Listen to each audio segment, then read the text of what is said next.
Is there a traitor amongst the Recon Corps? Find out in my review of Attack on Titan, Episode 20. If you like action, gore, mystery, and intrigue with a lot of really great animation and music moments, you're going to love this week's episode of Attack on Titan.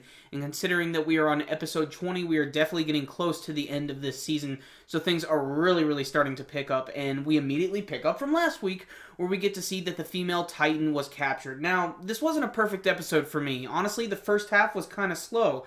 It was mostly just sort of getting to see all of the different characters' reactions to what's going on and sort of coming to grips with this whole mystery plan that Captain Erwin had to capture this female Titan. A lot of people seem to be playing the role of Captain Hindsight and just sort of saying what they should have done in the first place. But things really start to pick up in the second half of the episode, where we get to see they go back to the female Titan and they are continuously spearing this bitch over and over and over. And I don't know, did anybody get a cheap chuckle out of the fact that they speared her right in the ass? What's cool about this scene is we also learn a few more abilities of the female Titan. We get to see that they're still trying to cut out the person who is inside of the female Titan, and they try to do this by cutting off her hands. And we can see that she has the ability to harden certain parts of her body, kind of similar to the Armored Titan that we saw so many episodes ago. But they don't really elaborate on it too much, and they're still trying to come up with some different ways to get inside. They decide that they're basically going to take some cannons and blow her damn hands off. However, after Captain Levi continuously berates the female Titan while standing on top of her head, she lets out this really loud shriek that's really kind of just disturbing.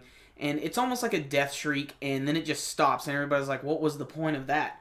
Well, she called a ton of Titans to the middle of the forest, and you think she might be actually calling them for help. But no, all of these Titans are literally about to cannibalize all over the female Titan.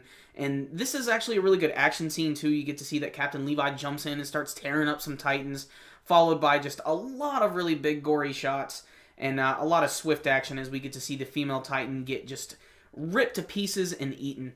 And this is an interesting scene because kind of like the other Colossal Titan, she has all of this like steam erupting from everywhere, so they can't really get close.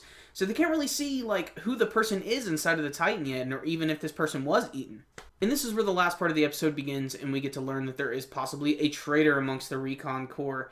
And I love the build-up for this scene, and it's really awesome because first, they almost kind of make it seem like it's Captain Levi. You get to see that Eren and his group are finally starting to make their way out. Everybody's getting ready to make a full retreat. You know, these people who can transform into Titans, obviously when they're done with the transformation, they're kind of weak. But if they had 3D maneuver gear, they could get around pretty easily.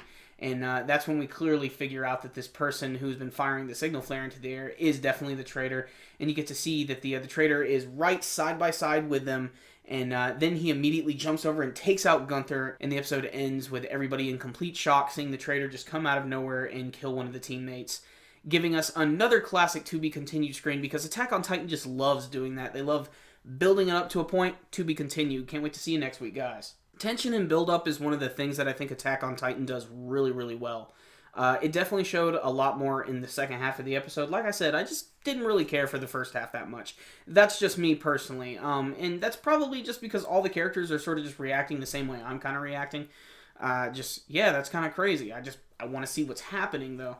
But I understand why they're doing it, and I kind of wish they would delve a little bit more into some of the more unknown characters that we haven't seen a lot of yet, like Krista and Ymir and Connie. They don't really get to say that much. They do get lines to say, but it's mostly just reacting to the things that are going on around them. I'd like a little more characterization from them. There was a little bit more bickering with Eren and his team this week, but really it's all those crazy badass action sequences that I really loved. Seeing the female Titan like just scream and like have that huge howl was really creepy.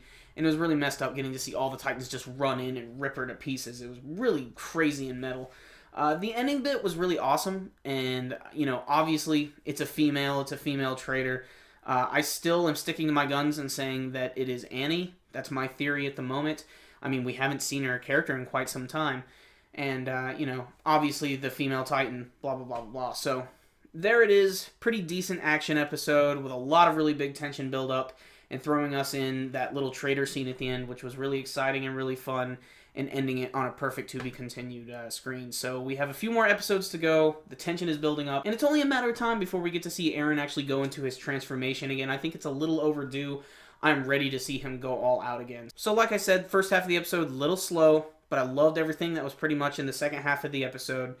So above average, but not perfect. So I'm going to give this one actually a 7 out of 10. But how about you guys? Did you like this week's episode of Attack on Titan? Did you have any favorite moments? And who do you think the traitor is? You can let me know with your comments below. And remember, guys, try to keep those manga spoilers to an extreme minimum. We're here to basically just talk about the anime. And remember, guys, before you leave, make sure and give this video a thumbs up. Check out some of the other videos right up top, and make sure and give them a thumbs up and subscribe. I will see you next time, guys. Super Kami Guru 9000. Out.